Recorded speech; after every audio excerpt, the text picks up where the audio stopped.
Hi guys! In this video, I'm going to show you 3 ways to create a gallery or gallery view in Notion.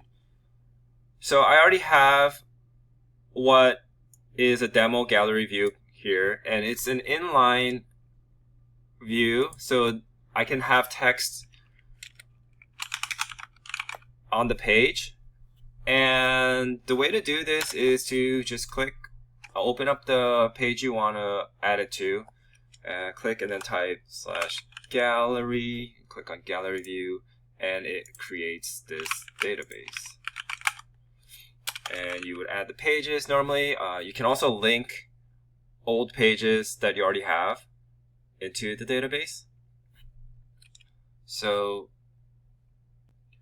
that's the first way. And another way is to convert. So if you have a list view, for example, I'm just going to show you, change the layout to a list. So if my database was a list of pages, then I would click on the settings and go to layout and change it to gallery view, and I would have gallery view. Now the third way is not inline, but it's to create an entire database page, and we can do that by deleting everything. So when you have a new page, Notion gives you this get started with options in the bottom.